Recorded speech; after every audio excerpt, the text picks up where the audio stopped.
السلام عليكم ورحمة الله وبركاته. أهلا وسهلا بيكم في فيديو جديد من قناة الحصريات والمعلومات الحصرية لإخواتي ذوي الهمم. عايز أقول لكم طبعا اليومين دول الدنيا نايمة خالص، تمام. الحاجة التانية طبعا هي نايمة في كل حاجة أصلا، ماشي. الحاجة التانية بس أنا عايز أقول توضيح لإخواننا اللي بيجوا عند المجالس، لازم يبقوا فاهمين حاجة. طالما العربيات وقفت فتأكد ان كل حاجه جنبها وقفت، تمام. انا النهارده كمحل بدفع ايجار، انا فاتح ليه؟ انا فاتح لان انا بحجز للكارت وبحجز لكشف العربيه، ماشي. بيجي الزبون عند المجالس الوقت بالنسبه له خنيق وملوش حاجه يعملها، فداخل يتسلى عند سعادتي ويقول لي ممكن اسالك، ويقعد يرغي. الكلام ده مش صح، بلاش نتقل على بعض. عايز تحجز تحت امرك كلمني، حجزت مع نفسك ربنا يوفقك، عشان ما نضيعش وقت بعض على الفاضي، ماشي. الحاجه التانيه، النهارده مثلا الدكتور بتاع الاسنان ده راجل متعلم وصرف فلوس، ماشي. ما ينفعش ان هو يقعد يرغي مع سعادتك على الفاضي، لان هو ما اتعلمش وطلع عين اهله عشان خاطر يقعد يرغي مع الناس على الفاضي. لا، ده راجل عنده اولاد، عنده بيت، عنده مثلا عياده بيأجرها، عنده محل بيأجره، ايا كان مكانه، ماشي. فيعني انا بس عايز اوضح حته، عشان عارف ان الناس بتزعل من دي اصلا، بس انا عايز اوضح حته صغيره.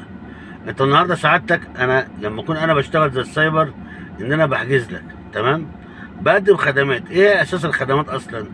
ان انا لما بحجز لك بتابع لك ميعادك، اتابع لك النتيجه، اتابع لك الصور الجمله، تمام. المفروض ده اصلا دور الطبيعي. طب انا بقدم حاجه جدعانه، ماشي.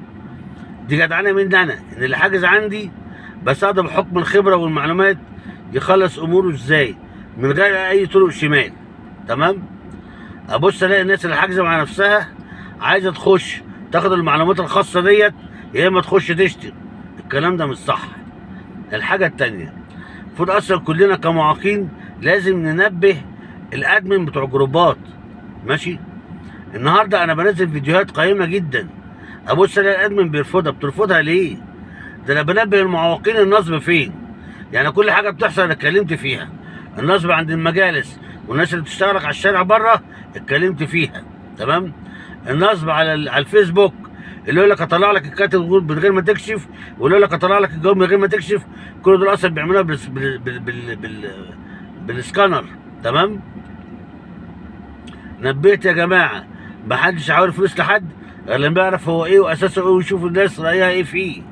وقلت لهم انا واحد من الناس بعمل دعايه، بنزل فيديو، تمام، وبنزل صوره الكارت، وبنزل المقطع الكتابي اللي بيقول نظام شغل ايه، تمام. انا بنبه الناس على الصح فين. ابص الاقي الناس يا اما تاخد الحاجه ببلاش تشتري. الكلام ده مش صح. اصل انا مش يعني مؤاخذه، انا مش عاويل فيك يعني، لا، انا بعمل حظر عشان تكونوا فاهمين. كلام جميل. يعني النهارده مثلا واحد دخل كتب بعلق بيقول لي ايه، انت نصاب. طيب انا بحب كلام العقل، ماشي. طب يا سيدي انا نصاب، اوكي، هات لي بالدليل القاطع وحاجات كده مؤكده ان انا نصبت عليها. لكن لا مؤاخذه تبقى عامل زي الستات اللي قاعدين على المصطبه وعمال ترمي كلام، ده مش صح. ده لو انت راجل اصلا، صح كده. دي حاجه. الحاجه التانيه، احنا قلنا انا ليه مش بساعد حد حاجز مع نفسه؟ اولا المفروض انا كراجل سن كبير باخد فلوسي بكرامه. الكرامه ان انا بحجز لك، والجدعان ان انا بخدمك بعد كده. لكن ما تجيش انت معلش تطلع شخص سئيل عايز تاخد الخدمه وانت حاجز مع نفسك. لا، انا مش فاضيلك. انا عندي مكتب بيدفع ايجار بمبلغ وقدره في الشهر، عندي بنزيني، عندي بيتي، عندي مصاريف ولادي. فانت ما ينفعش تقتحم حياتي كده برزاله ويخدمك يا تقل ادبك. طبعا الكلام ده ما ينفعش. طيب انت ليه يا عم احمد ما بتساعدش الناس بالمقابل؟ هقول لكم حاجه. اولا دي قله قيمه من الاخر كده، عشان انا مؤاخذه يجي واحد يقعد يرغي معايا الاول وبعد كده يقول له المبلغ كذا، يقول لي اصل انا معيش غير كذا. طب ليه قله القيمه دي؟ الحاجه الثانيه، النهارده لما كنت شخص حاجز عندي وانا اساعده وينجح، هيقول الراجل ده محترم وحجز لي ووقف جنبي، وده السبب في سمعتي على فكره، ان هي سمعه كويسه. طيب الشخص اللي حاجز مع نفسه ده، انا ما ينفعش اضيع وقتي معاه على الفاضي، حلو، ولا ينفع لا مؤاخذه ان انا اقول له يعني ابيع له الكلمتين بتوع المساعده ويجي يسقط هيجي يقول لي يا عم احمد انت خدت مني فلوس ولا صبت عليها. طب انا ليه اسوي سمعتي عشان خاطرك انت؟ عشان انت راجل اناني، عشان انت راجل عايز توفر فلوس الحجز. طب ما انت لو وفرت فلوس الحجز كمل مع نفسك، لكن ما توجعش قلب الناس جنب معاك. لكن لو انتوا عايزين على فكره من مش عارف بيقولوا ايه، من على الوش كده حلاوه لسان، لا انا عينيا الاثنين. انا ملك حلاوه اللسان عشان تكونوا عارفين. والله العظيم ملك حلاوه اللسان. وكل واحد يسالني سؤال هرد عليه باجابه شكلها حلو لكن ملاش اي معنى، وانا ما بعرفش انافق حد. اوكي؟ فاللي عايز يحجز معايا على دماغي فوق، عايز يحجز مع نفسه ادعي له، وكمان اصلي له بالليل يا جماعه برضه وادعي له ربنا يكرمه. لكن ما تشغلش وقت على الفاضي ولا تقتحم حياتي. دي حاجه. الحاجه الثانيه، الناس ما بقاش عندها مفهوميه صح. ليه بقى؟ باجي انا مثلا، انا طبعا اي واحد بيقلق بالليل وهو نايم، انا طبعا عشان الشغل اغلبه على النت فلازم بقلق وابص. ممكن واحد يبقى سائل سؤال، طبعا انا بقلق طول الليل، ممكن اصحى ارد عليه وانام تاني، ابص الاقيه بيرن عليه الساعه 3 4 الفجر. ايه ليه؟ ليه؟ الناس عقلها راح فين؟ انا عايز اقول لكم اقسم بالله العظيم ثلاثه، انا فعلا حاجز عندي والله العظيم علية القوم، اقسم بالله. ناس قمه الاحترام ومناصب عشان تكونوا عارفين، وناس في منهم معروف اعلاميا كمان.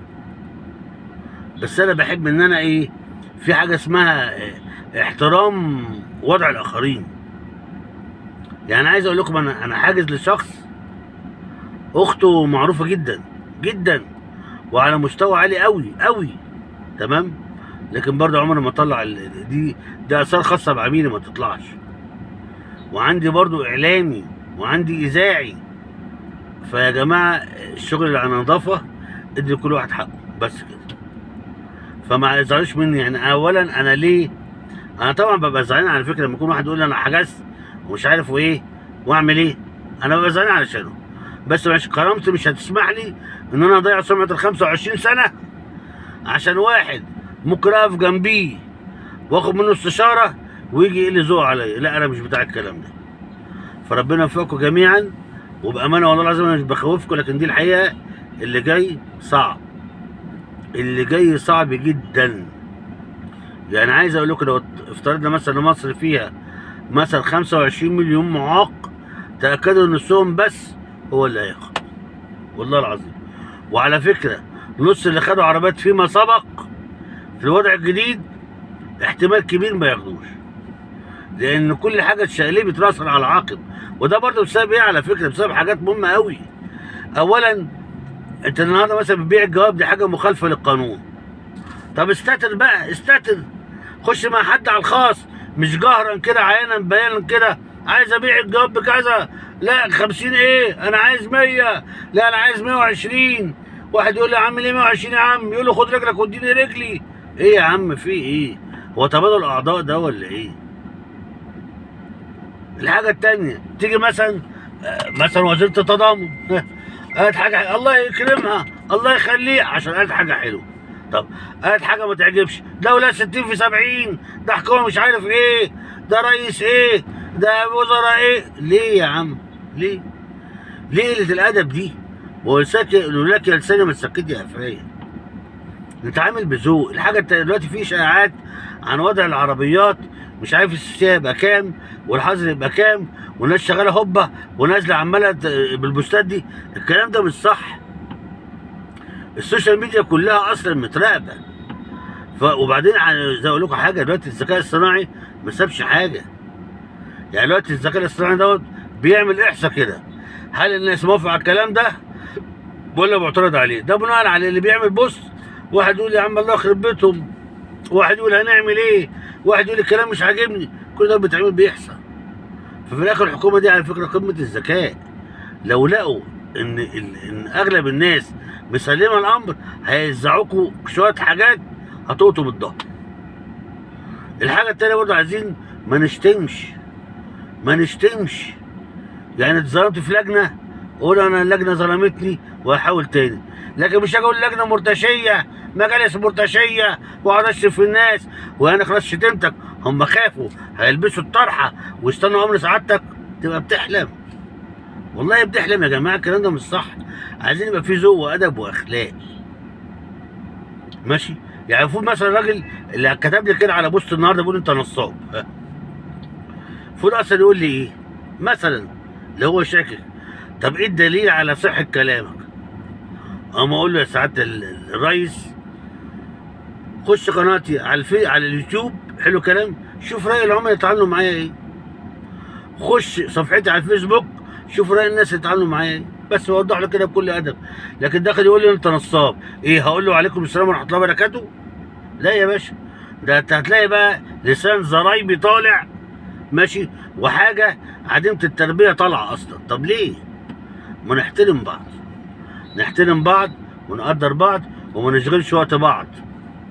دلوقتي انت راجل حاجه من اتنين، حجزت مع نفسك انت عايز توفر فلوس او مش واثق في حد، حلو الكلام، يبقى انت كده خدت طريقك كمله بقى. ما اجيش انا اخد طريق انا صعب وناس تعالوا ساعدوني، لا مش صح، الناس مش فاضيالك. واحد دلوقتي يقول لك طب ما تساعدني يا عم، دلوقتي احنا اصلا بينا في وقت، الوقت من دهب فعلا. انت النهارده عايز وانت قاعد كده عايز تتنفس نفس يطلع لك مصلحه بفلوس، العيشه بقت صعبه. وبعدين دايما الناس بتتعامل مع غيرها ان احنا اللي فقراء وانتوا اللي اغنياء، الكلام ده مش صح. احنا كلنا اصلا بسم الله ما شاء الله يعني طالعين من تحت الاسفلت. فنقدر بعض، نقدر بعض ماشي. يعني انت النهارده مثلا عميل مثلا لما يكون حاجز عندي ممكن يكلمني مره او اتنين عادي، حقه حاجز عندي. لكن واحد يقعد يبعت لي في اسئله، طب ده انا اعمل فيه يا سيدي؟ حد قال لك عليه ان انا مش الشؤون